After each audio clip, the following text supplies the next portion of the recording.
하나님의 말씀 마태복음 8장 23절에서 27절까지입니다. 배에 오르심에 제자들이 따랐더니 바다에 큰 놀이 일어나 배가 물결에 덮이게 되었으되 예수께서는 주무시는지라. 그 제자들이 나와 깨우며 이르되 주여 구원하소서, 우리가 죽겠나이다. 예수께서 이르시되 어찌하여 무서워하느냐.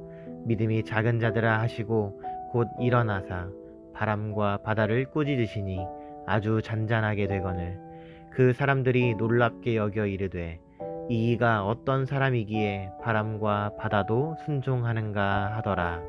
아멘. 마태복음은 하나님의 나라를 위하여 일할 수 있는 자들은 무리가 아니라 제자라는 사실을 명백히 말하고 있습니다. 예수님과 제자들은 무리를 떠났습니다.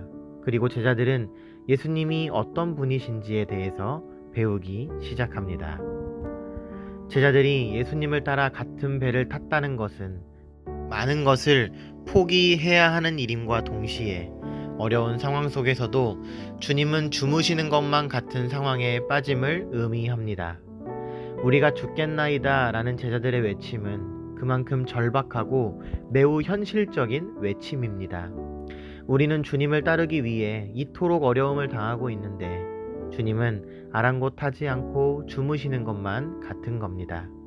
그러나 제자들의 목소리를 듣고 깨어나신 예수님의 말씀은 아주 간단하고도 명료합니다. 제자들이 무서워하는 이유는 그들의 믿음이 작기 때문이라는 것입니다. 그리고는 곧 일어나셔서 바람과 파도를 꾸짖으십니다. 그러자 바다가 아주 잔잔해졌습니다. 제자들에게는 너무나도 큰 문제였는데 예수님께는 아무것도 아닌 작은 일이었던 겁니다.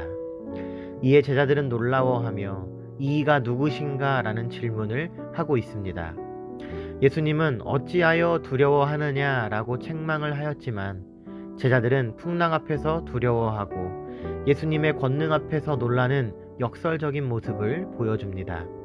우리는 여기서 우리의 현실적인 모습을 발견할 수밖에 없습니다. 비록 모든 것을 버리고 주님을 따르겠다며 주님과 같은 배를 탔지만 우리에게는 어쩔 수 없는 현실적인 두려움이 따라오는 겁니다. 그 모든 것이 주님에게는 그저 한마디로 꾸짖으시면 해결될 작은 문제이며 믿음을 가지고 바라보면 사실상 큰 위협이 되지 않는 그런 일들 뿐이었습니다. 우리는 주님이 우리와 같은 배를 타고 계시기에 결코 위험하지 않다는 사실을 확신해야만 하는 겁니다. 예수님과 제자들이 건너간 가다라 지방은 귀신, 즉 세상의 영이 다스리는 지역으로서 하나님이 다스리는 천국과 대조를 이루는 모습을 가지고 있습니다. 특히 돼지를 치고 있었다는 것 자체가 이 지역이 부정한 지역이었음을 보여주는 장치입니다. 마태는 이를 생생하게 기록하기 위해 그리고 보라를 이 단락에서만 3번이나 사용했습니다.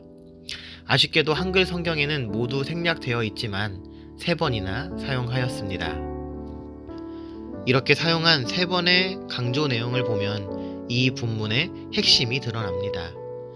귀신들은 예수님이 하나님의 아들이심을 잘 알고 있었습니다. 귀신들은 결국 몰살당하여 쫓겨나지만 사람들은 이를 보고도 주님을 오히려 배척합니다. 이는 귀신들은 예수님이 하나님의 아들이라는 사실을 알았으나 제자들과 가다라 사람들은 하나님의 아들이신 예수님을 영접할 준비가 전혀 되어 있지 않음을 보여줍니다.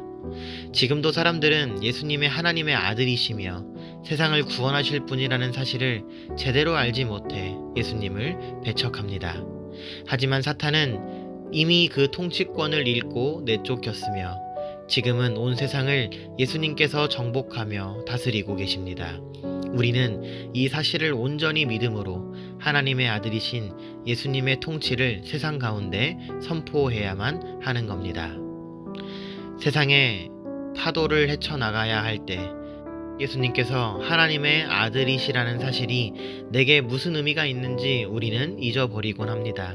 하지만 우리가 조금만 정신을 차리고 믿음의 눈을 들면 온 땅의 악한 세력들을 물리치시고 세상을 다스리시는 주님의 권능을 깨달을 수 있습니다.